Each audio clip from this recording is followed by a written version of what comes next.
Great. Hi, LinkedIn. Welcome to today's My Telescope Talks. Sorry for a bit of the technical inconveniences that we had, but now I have my guest in the right room, so I think that this is going to become a smooth ride from now on. Before we start, I just wanted to introduce my guest, who I met, I think, a couple of months ago when we both were sitting in a panel in the UK for, I think it was what was the group called? The marketing Chartered Institute of Marketing. Chartered Institute of Marketing. Yeah, exactly. Thank you. And I think we had a really great chat, and I really wanted to have Amir with us here on the My Telescope Talks. So Amir, before we continue, can't you just introduce yourself to the audience? Yeah, sure. Good to be here. Thanks for the. I'm working as a managing director at Alvarez and Marsal, which is a consultancy, global consultancy, and I'm in the digital and technology group. I've previously been at Accenture for just about 10 years, working on their what was interactive and then Accenture Song strategy that grew from 0 to $10 billion as a business in that time. So look, it's really great to join you today. Thank you. No, thank you so much for being here with us. So today's topic is about how to make marketing a real operational driver and not just a nice to have. So from your point of view, what was the biggest aha moment in your career that shaped your view on marketing's role in driving revenue for a company? I think it became important as marketing moved into the digital channels, in particular online advertising, to realize the role that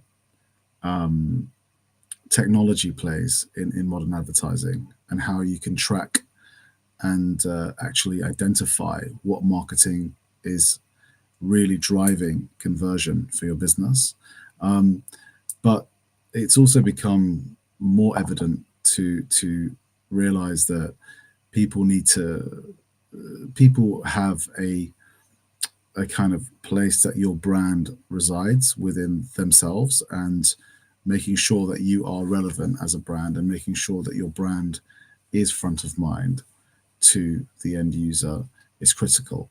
I think that the link between marketing and commercial businesses as well is going to just become more apparent over the next few years and continue to grow.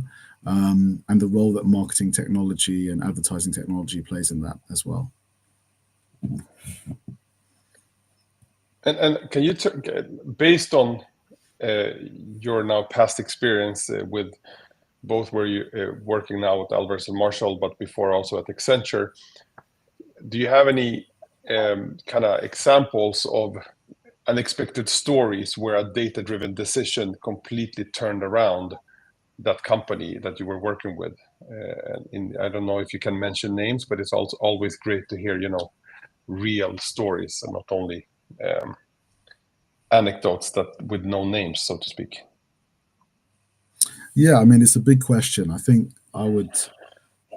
a great business, I think a great success story in the retail sector has been Sainsbury's. And sort of retailers were generally classified as less sophisticated kind of browsers, or less sophisticated kind of users of digital advertising, and they've become much more data driven in how they approach the relationship with their customer, how they look at commerce, and how that kind of rapidly changes their infrastructure, their supply chain, especially from a delivery perspective, and then also how they utilize the access to that data they have, including the transactional data they have. And if you look at Sainsbury's, just from their ecosystem, they've got their grocer, Sainsbury's, Argos, the massive retailer, and then they've got Habitat, the furniture business, just a few of their brands. How they bring together a centralized view on the data and how that drives their marketing is what is driving really. I think recently in the Black Friday sale in the UK, they had their record sales on ever in different channels and on products that they didn't usually maybe not have expected. And this is all from their data-driven approach. So really team that have transformed marketing, and it's very commercially focused, it's very technology focused, it's looking at the role of AI as well. And people like Mark Given, who's there, are, I think, really, really great examples of future facing leaders. And when people are moving into these transformations, into becoming more from tactical to more strategic, and how they drive their marketing spend and investments, what do you see are like the common mistakes that you see many companies do in that transformation? I think there is a disconnect still within enterprise level businesses around the role of technology and how you drive better adoption, better integration, and really unlocking that unfair advantage against your competitors. For example, if you look at how small medium businesses are using platforms like TikTok, Meta, they're all in on those platforms, and they are disrupting. If you just take from a cosmetics industry, it's going to be totally disrupted through the e-com provided within those platforms, and you can't just wait around for your business to navigate the politics of control and the I guess the upskilling of people internally if you are not actively engaging with that readiness, because your business may not exist 2 to 3 years from now, especially in its shape or form or with the numbers that you do, if you're not there competing in those channels. And how do you see that they align, acting in those channels versus business outcomes? And how do they kind of defend that investment internally? Because I think many people are saying, yeah, we should be on TikTok or we should be on, channel Y said. But how do you align that into a business outcome and make sure that it's actually driving the revenues and the profitability you're after over time? Yeah, it's a good question. I think that you've got to be able to evidence the impact of those channels by, first of all, so many public credentials now with regards to the impact of e-com, native or non-native, and advertising via the data kind of utilities and data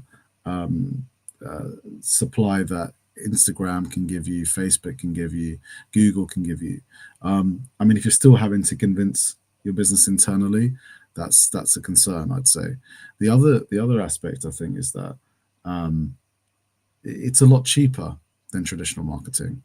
So your risk is that you go all into that strategy, but you're actually paying to increase your overall conversion because you haven't really thought about the way you approach those relationships. You're not using or leveraging your muscle with those platform companies in the right way, and therefore you're just driving the cost per acquisition up.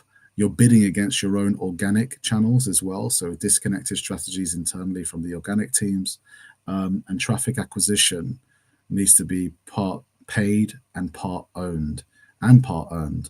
So it's important that you basically need to be very mindful along the way that you can't just press go on a platform. You are looking at every variable across your entire ecosystem and marketing channels.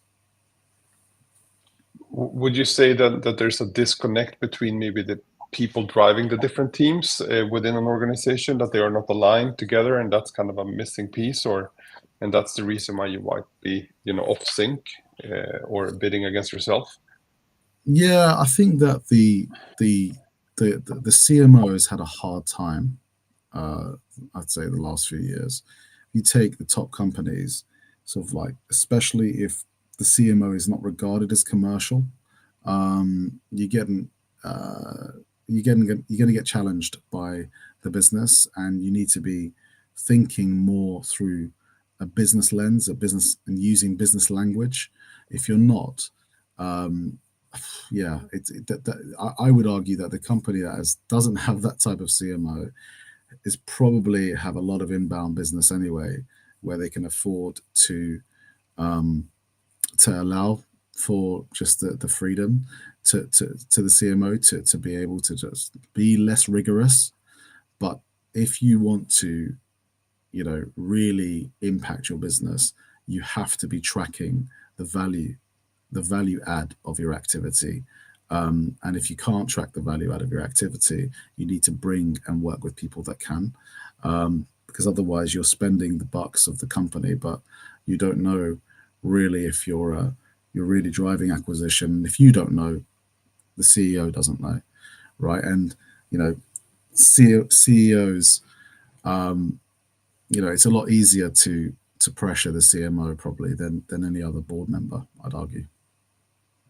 And how would you say, I mean, when we were talking about value add, what do you mean by that? So I think that you've got to be able to say these are the set of decisions that I'm making. The CMO is no longer just looking after creative, right? They are looking after the technology selection, the technology choices that you make as a business. The usual suspects: Adobe, Salesforce, CRM tools, Braze.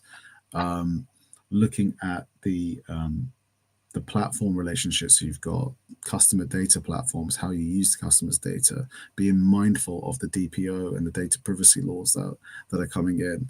Um, and I think if you were to uh, speak to many of the platform companies, they are often organized by vertical. So they are organized by automotive, travel, retail, etc. And they I'm sure on most of the enterprise companies, the big global businesses, they know that there are just ways that they could improve what's happening and improve their spend and get the upper hand.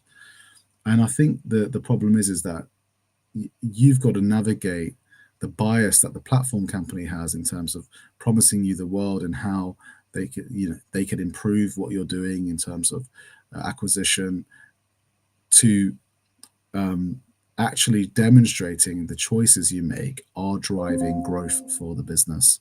And I think change is important in that. So if you don't make those changes, you will be restructured out, is my view. I think that you're seeing CMOs, um, really their role is under a lot of pressure, and I think it's no secret that CMOs are facing risk around their choices and even the CMO job title. There are people now in organizations that fulfill that function, and they don't have the CMO job title, and that's changing, I think. So you have to be mindful of it. And from like a C-suite point of view, which KPIs would you say would be great for the CMO and kind of the marketing department and the C-suite to kind of align on, when it comes to make sure that you bring in that value to the table? Yeah, it's so it really varies from business, but it's important to know that your core business, the base customers that you've got, they need to have a good impression of your business, right? And everything you're doing in a way needs to be increasing and retaining that good impression of the business. And that also comes down to experience, right? So customer experiences, which is on the front end of your business in terms of the digital channels or in store or wherever, you're driving a loyalty, which is basically making sure that your brand is high regarded. And it's very easy to get a POV or a point of view on a brand today, right? Especially with all the tools that you've got, like my telescope, for instance, you can see the health and diagnostic of a brand quite quickly.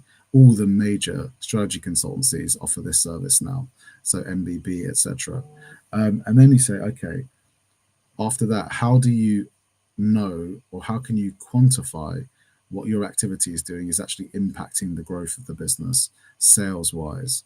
And in fairness to sort of chief commercial, chief marketing officers, because they're not the product leads, they need to think about how they deliver difficult messages when the product is failing, for instance.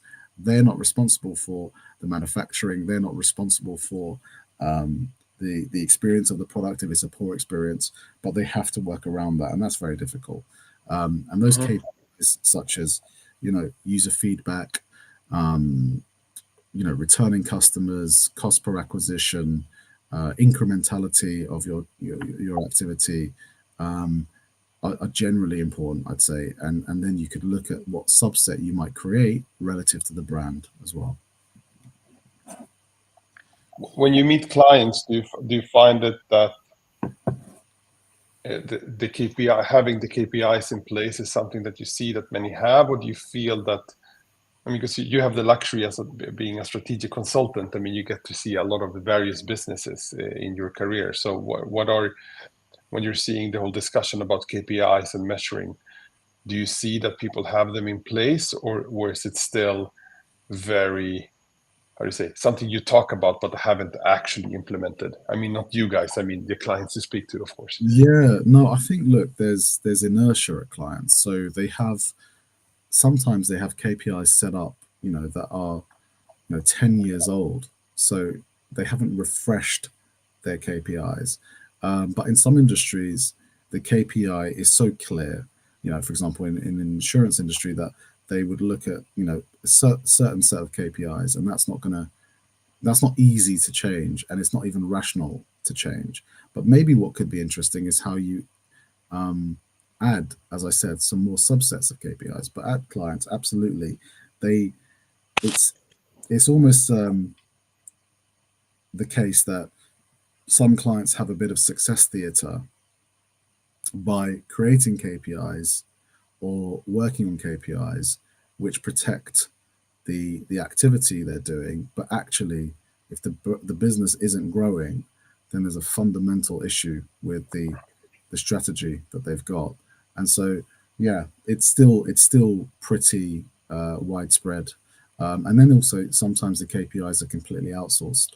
So if you look at the scale of in-housing now, it's definitely far larger than it used to be, and this has had an impact on the agency world. But and it's not to be if you don't rethink your agency portfolio and your setup, you probably might be operating on some archaic KPIs as well. And again, those KPIs engineer that feeling of success as well. And on that note of talking about agencies and where in-house versus having an agency, Rooster, etc., and now we're seeing a huge merger between IPG and Omnicom, etc. Do you think that's much driven by that change, or what's your point of view on that merge? It's a bit of a side note, but I think at the same time the agencies play a strategic role in many companies' kind of transformation into becoming a powerhouse for growth. Yeah, I mean, we cannot underestimate the cash flow through these businesses, right? So, unfortunately, I'd say that agencies have got a tough, have had a tough rap for the last few years, and all of the themes that have occurred, I'd argue, have often been blown up by the press, led to the end client putting more pressure on the agency based off articles they read from the industry publications relating to in-housing, transparency, traditional channels versus digital channels. And so I guess the question is that how radical are the agencies going to get with their views. And I'd say that a merger of two holding companies is a pretty radical event.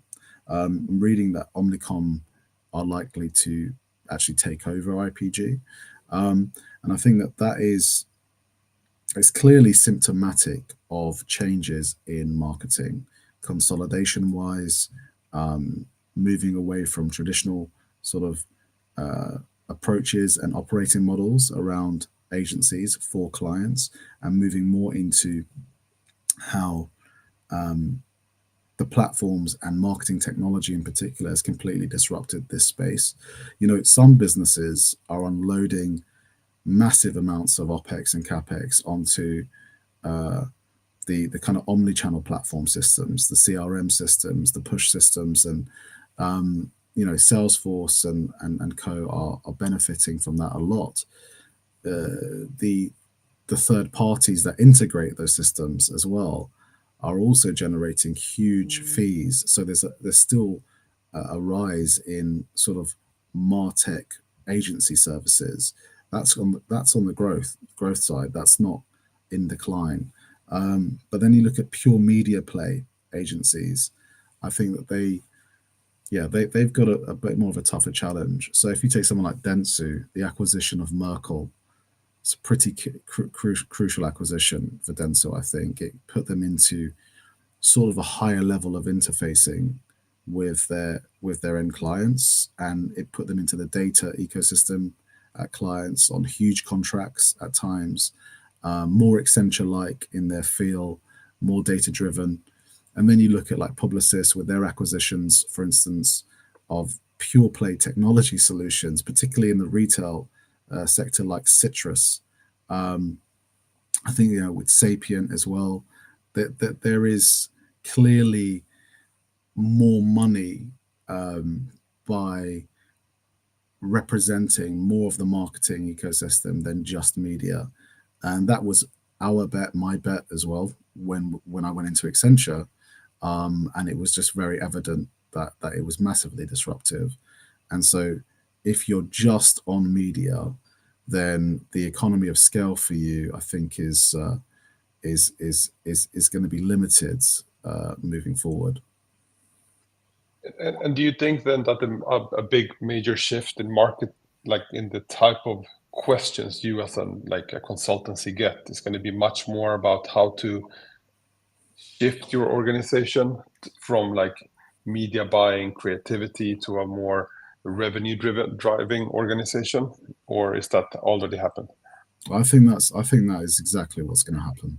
So if you look at how digital advertising just sort of has a impact on the number of people working in that value chain, right? So you're looking at lower cost of kind of like human workforces, more expensive individuals who effectively understand the systems better, but can autopilot multiple campaigns through multiple systems at any given time. Um, then you bring AI into the equation, and it's going to get super interesting. Um, I think it's a I think it's a good move potentially in terms of Hmm. Omnicom and IPG, and I think that it should really be driven by providing a new breed of marketing services to clients at scale. And so there has to be some cost and synergies and maybe some difficult activities up front, but they have to have the vision that their scale will then allow them to maybe reimagine marketing as well. Yeah, it's going to be interesting how I mean, two big players like that, how much is going to be more of a cost saving part of it, or to save the businesses overall, and how much energy they will have to actually, as you say, transform how they work, maybe in a different way.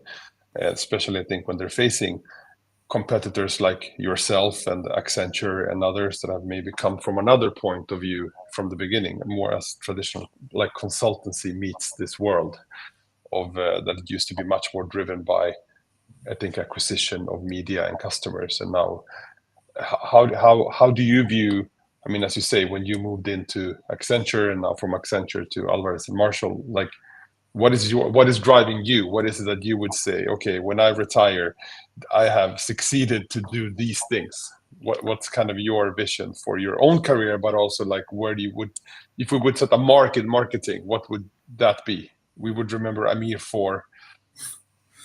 Yeah, I think that I don't know. I mean, I hope it would. I hope it would be if this would be one chapter of it.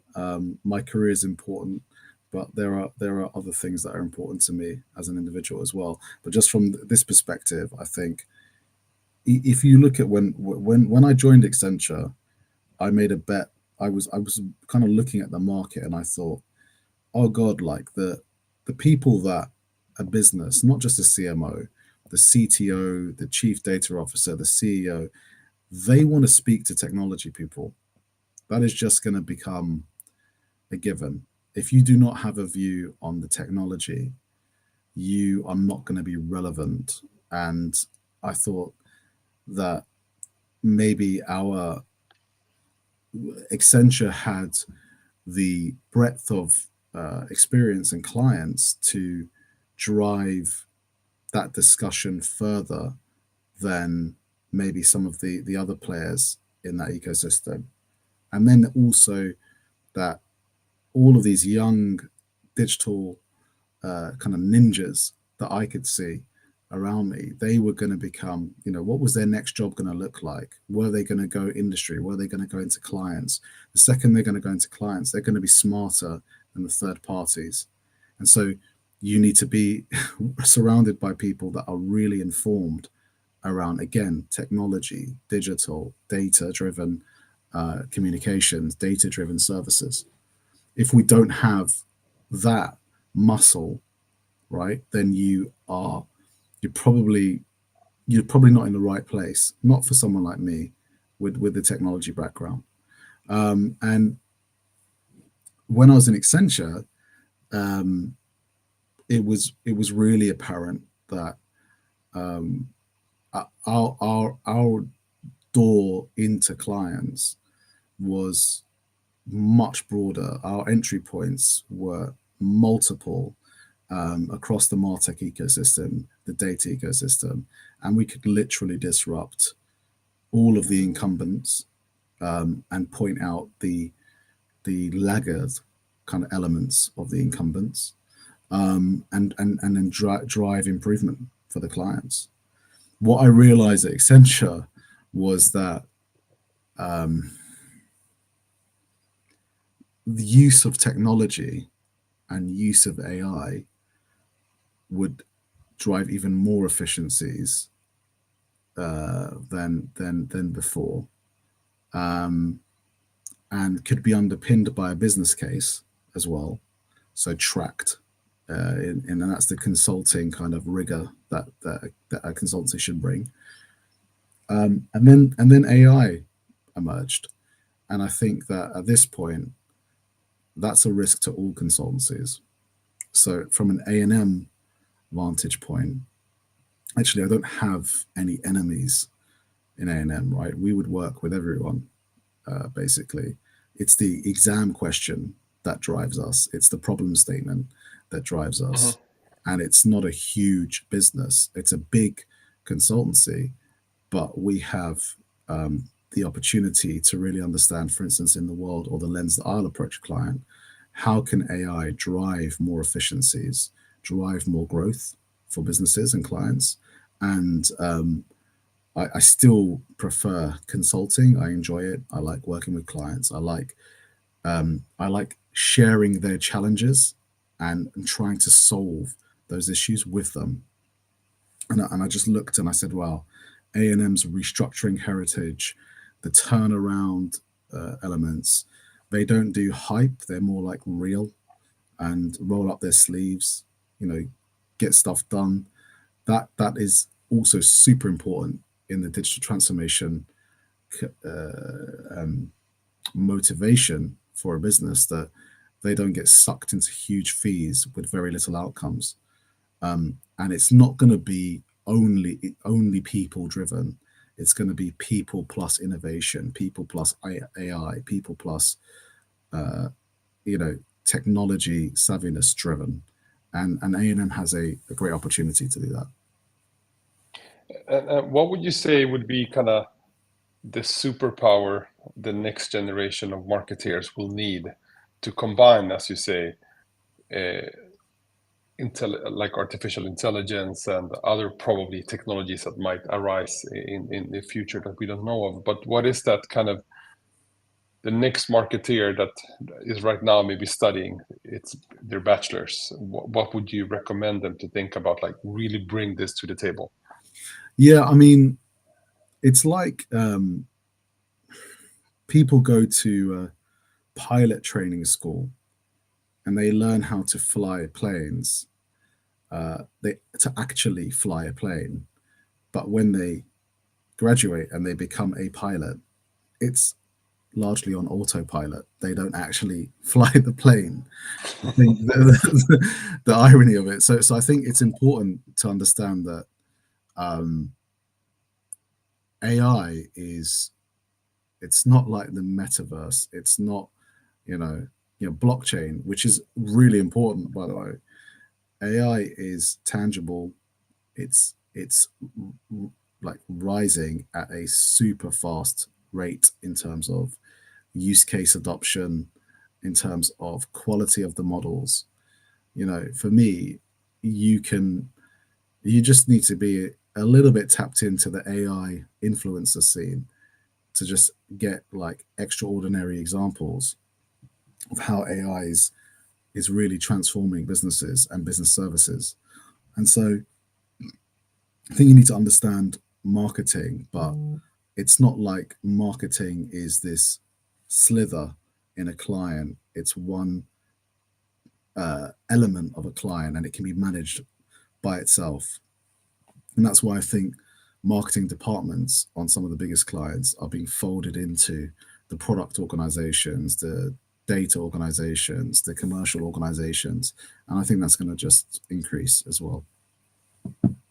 So basically embedding the marketing thinking within the product or data teams, like to have that thinking in general, more as a company thinking, more than a departmental thinking. Is that kind of what you envision, or? Yeah, you should be a, you should be business minded as a marketeer, you know, and if you want to be a deep creative, right, you should probably not be in the client. You should be looking to be in the creative agency, but you don't need a creative genius in house at the client, right? You do need somebody that can help the creative partner understand what your needs are from a business perspective, and then I think that means that, you know, if you look at it, the people that are going to really be important are going to be the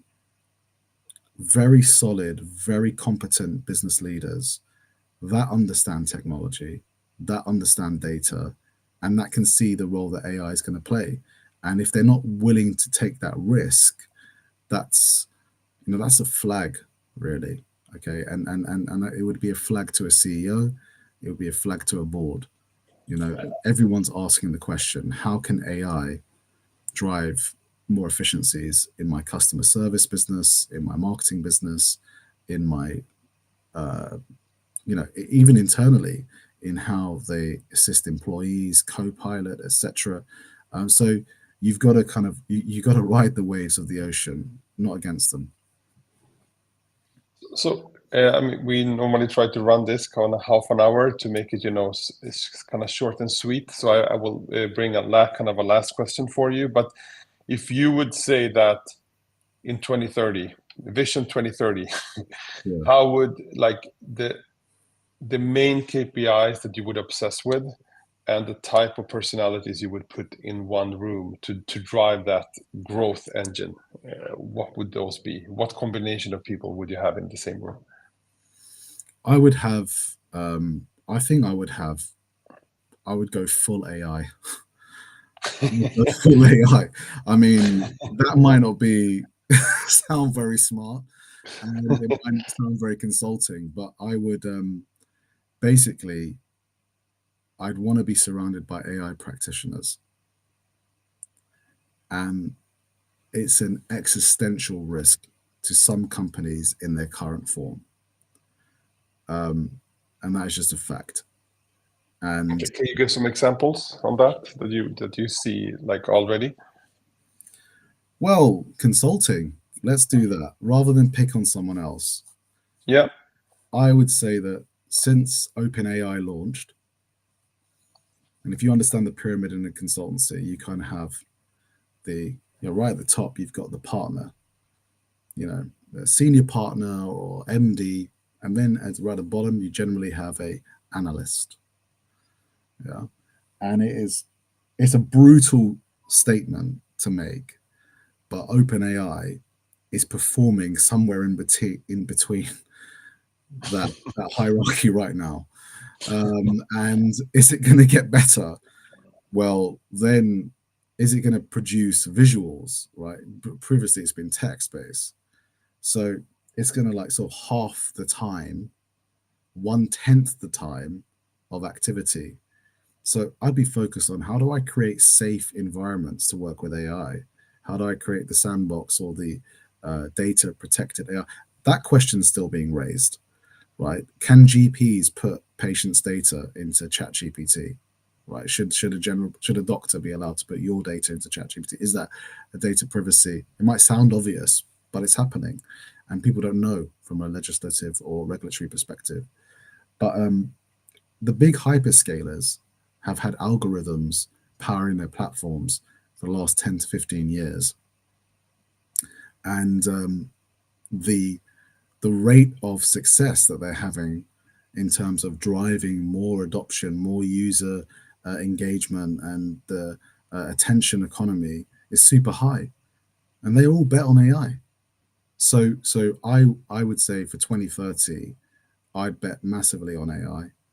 I would have, if a CEO is not asking the role that AI is going to play in his business, that's an issue. That doesn't mean that they don't focus on the core of the business, the P&L improvement, but they need to work with people to help them answer that question of AI as well. And then who are the players going to be? There's like 200 reputable AI brands now that have popped up. Will it become like 4 or 5 AI companies at the end of it that everybody can use for multiple use cases? That's my theory as well. I don't think you'll have the 200 businesses there that you've got today, or you won't have 10 to 15 players in one use case. You'll have 1 to 2 to 3 tops player per use case. And if you've got one AI provider that can do 80% of that, then they'll hoover up that spectrum as well. So OpenAI is, it's important what direction they take with Sam Altman and the CEO, and that could go, left quickly as well if it's mishandled, mismanaged. But the reality is that it's out there now. Meta just released their AI open source modules, so you can use them. Amazon just launched theirs. So I think that you're seeing the hyperscalers in the drive for AI and data centers. They're not thinking about fixing the basics, which many of the other businesses are. So 2030, huge transformation. Businesses won't look like what they look like. They won't have as many employees as they have today, but that's not to despair. It's just people need to upskill themselves on AI, basically. Yeah, we'll probably see another breed of what people do together Yeah, with your new colleague, the My Telescope assistant, for example. right. And I think that's kind of it's interesting. And I've been looking very much into like how do you also build knowledge hubs for the AIs, because I think that's going to be a challenge as well. It's like, how do you build your virtual assistant or your virtual colleagues that are not only trained with your own data, and at the same time, how do you constantly upskill that artificial intelligence with various perspectives from across the globe, and so that it doesn't just become one-eyed, so to speak, and focus on one only perspective, which you can see, I think, very much right now with the OpenAI models, is that it's still very US centric. So it's going to be so interesting to see when you get to see this Arabic AIs or Hindu AIs, and when you get to see the the different flavors of the world. Yeah, I think, look, my telescope's a good example, right? So, one of the reasons I'm doing this podcast is because your platform kind of proves the point that if somebody was to manually try to extract all the information that my telescope gets, that would take them ages. That's lots of hours, that's lots of fees, right?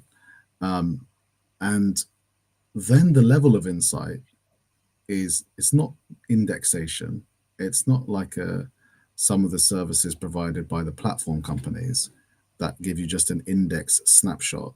It's actual data and correlates. We found it correlated to the performance of the business we tested it on. So their share of wallet within their particular industry in their market was correlated to the findings on my telescope. So I'm kind of like upskilling my rivals, the rival consultancies, by telling them that that's how we use my telescope. No, and so I think it's important. I think this is you're a good example of that disruption. Amir, thank you so much. I mean, with these words that I'm now going to use, and you're going to see it on every advertising on TV for my telescope, with you saying how fantastic my telescope is. I thank you so much for joining I'm not us being today. paid, by the way. So put a disclaimer out there. It's genuine. So thank you so much for joining me today, and for all of you out there, we will also put it as a pod, and I will cut it down so that you can spread it around to people that you think might want to be interested in listening more out of this. So have a nice Friday and a weekend when it's time, and thank you once again for joining. Thank you. Cheers.